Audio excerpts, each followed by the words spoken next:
Peace. What is up, ladies and gentlemen, boys and girls, and children of all ages?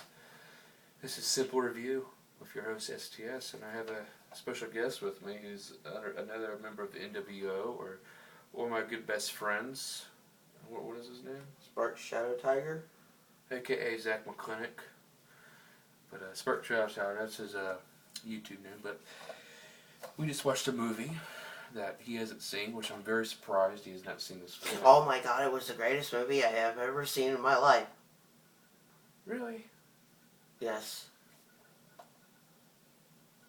Is that my son? Is making noises?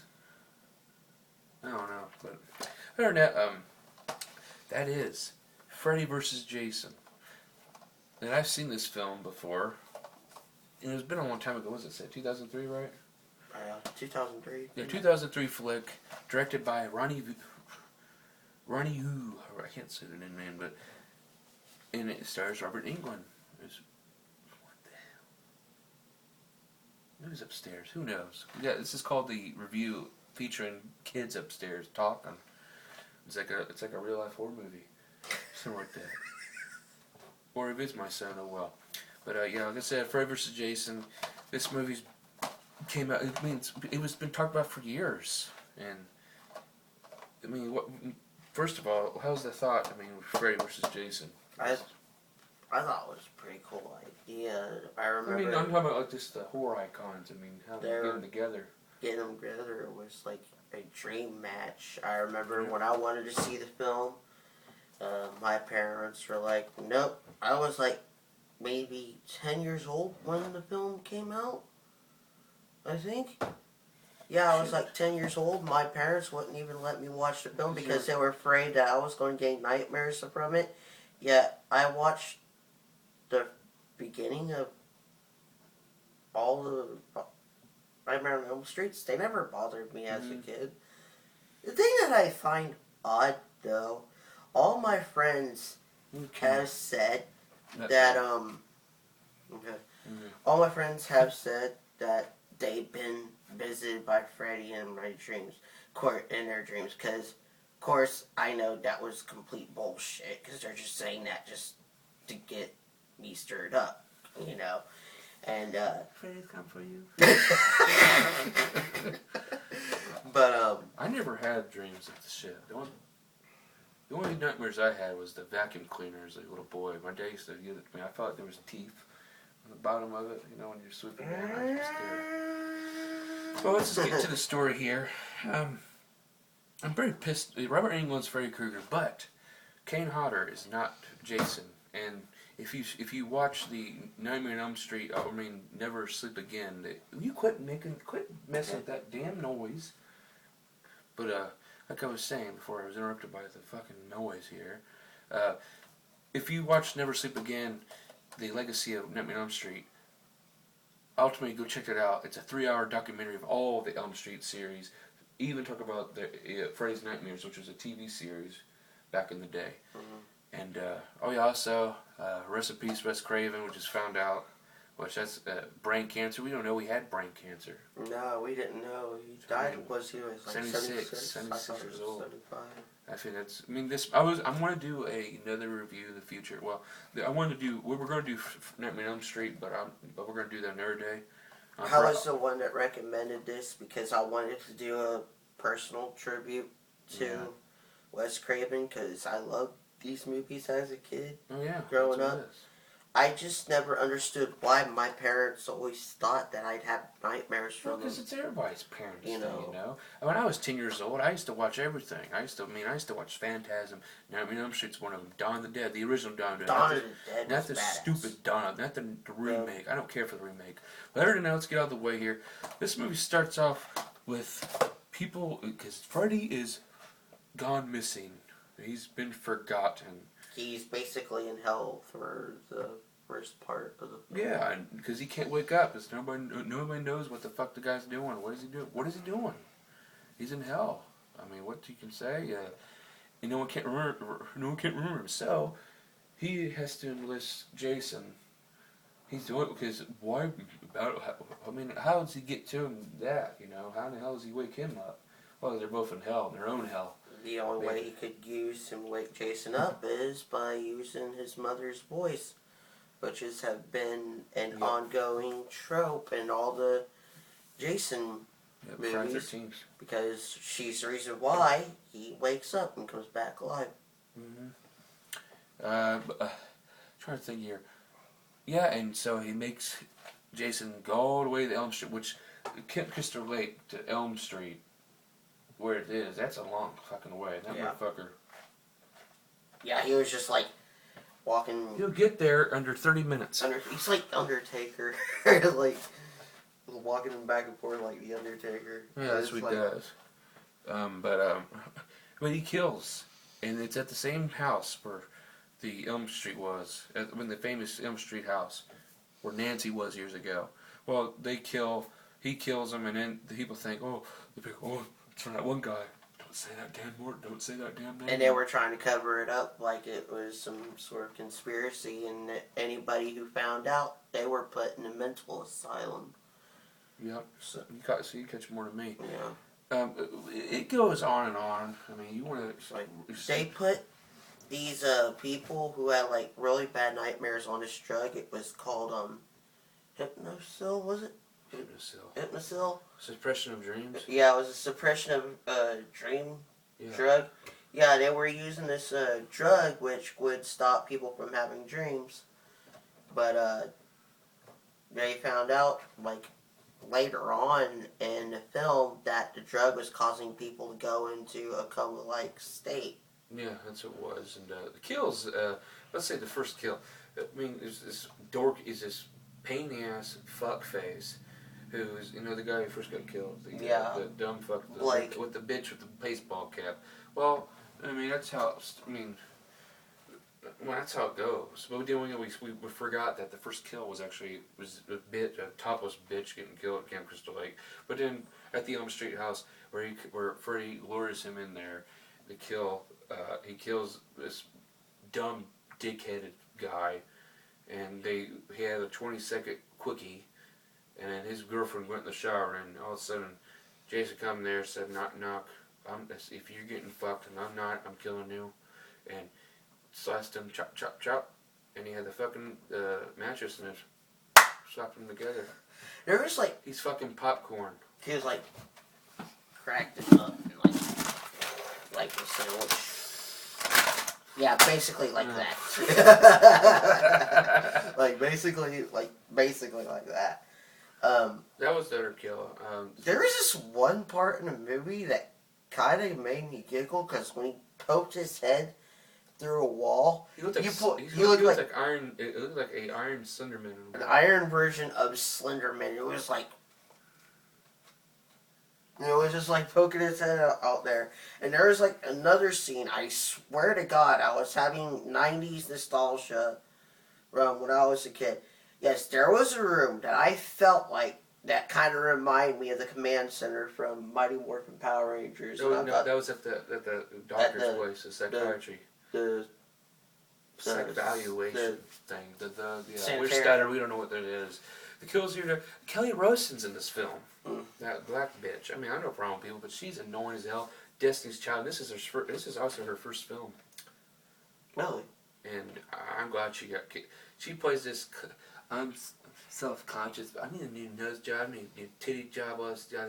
And she goes. Like like I said, she goes after people like nerds like us, pretty much. And then, you're just making me feel like that fucking one guy told her off. Though was the truth. Linderman, was he? Yeah. Linderman. Do you remember what he said? Like, you're just the reason why you're picking on somebody is to make yourself look good. Are you afraid of the camera? Like it was, you can pick on people, make yourself look good. I think that's what it was. But basically that's what it was. She's a self-conscious little fucking bully. And she fucking got stupid fucked. Or not stupid fucked, but it was killed off the side anyway. I mean, that's how it was. Oh, yeah, then the side point, but basically, because we're going to keep going on and off here, I'm sorry, but that's how we go. The main reason is that bitch, or whatever fuck her name is, the Hironi, or the one chick, she fucking gets, I got the fucking show on here, I believe. No, I do not. But okay, let's say, fuck it. We don't care. The lead chick with the fucking big tits and shit, whatever. Or the small chick. She's the main heroine, and then her ex-boyfriend, who aged 14, 15, saw it, who got put in a fucking asylum because what he did. Because he seen his, her father. Yeah, he saw her father. His mother. Kill her mother, you know. And really, it was Freddy, though. It was Freddy who basically possessed her dad. Basically, yeah. That motherfucker did it again. And he's fucking... But then they said, oh, he wasn't him. He didn't do it. So he went to the psycho asylum. And he fucking... Yeah. And they said all this lies, like, saying, oh, it was just this and that. You know, she died in a wreck and whatnot. But then her boyfriend comes to help her. And at the end, they survive. But let's just talk about now the Jason thing. Now they fight for kills. Like the first kill, fucking with the baseball cap bitch who smoked cigarettes and I'll go for the cornfield. Trey? Are you alive, Trey? She gets fucking... Freddy gets her first, but then fucking at the very last point when Freddy's about to get her and where... They pulled a cop out and had it was Jason. Jason coming in and Freddy got pissed. Oh yeah. He's like, the children are mine. Yeah, that happened. But they go to that psychological place to get those pills, but then they have their stoner guy. Yeah, he won my team, but he gets killed. He smokes some shit and some good ass dank, and then he gets high as hell, and then Freddy more says this fucking creature. I don't know what kind worm, of earthworm. Like he comes out like with a tremor type thing, and he comes out with a hookah, and he smokes his own, you know. And he smokes his own, and then he goes around, and then they end up going, and he gets possessed by Freddy, and then takes all that hypernol, whatever. I forget. That scene, I felt like Arkham Asylum, the Batman game. I felt like they got that idea from the Freddy vs. Jason film, because there's a scene in Arkham Asylum where Scarecrow injects the pure toxin inside of you, and you're hearing like ghost voices inside of the room. And that's where I felt like, oh, so that's where Arkham Asylum got that idea from. And instead of just opening doors, there were just people staring at the guy. Which I thought that was kind of cool that they did that. Yeah. The face-off, though, and the boiler room, that's what ends it all. It starts it all back and forth, but then we know that Jason's is water, because that's how he drowned. Well, then water comes out, and then fucking Freddy meets him, and he turns back to his little boy self, you know, and yeah, he's Freddy Water. He's banging the shit out of him. And then he's knocked the fuck out, because Freddy had the possessed stoner, and knocked him out with the fucking shit tons of maybe a milligram of tranquilizers.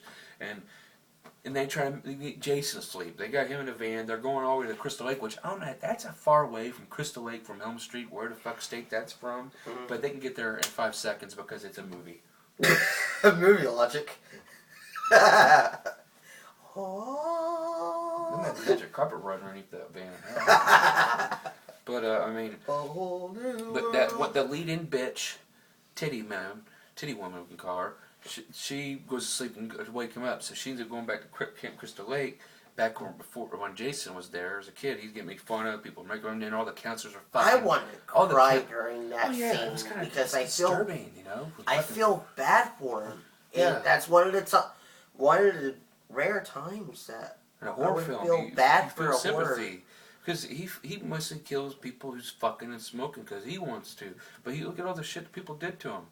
They fucking mistreated him shit. And I feel just when Freddy put the thing on him, the nail, this fucking claw on him, I felt very bad for the motherfucker because he got me feeling shit. But she fucking wakes him back up, and then round 2.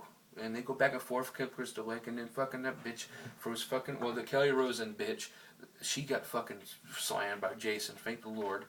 Thank you, Jason, because she was annoying as hell. She's talking about, before she was talking about Freddy's little pee-pee, and saying, you use little butter knives, and they're wearing a Christmas sweater, but you get hit by the fucking machete. So, but the thing that bothers me about the way the final round in that battle was, you would think that after that blonde chick was trying to save Jason's life, you would think they would she would spare them. Well, she did kind of, because but the thing is, let's go to the ending now. Jason Ritter, that's the lead, or the secondary, because he's being a bitch character. I mean, he's being actually a woman's character, but then every horror movie has a heroine.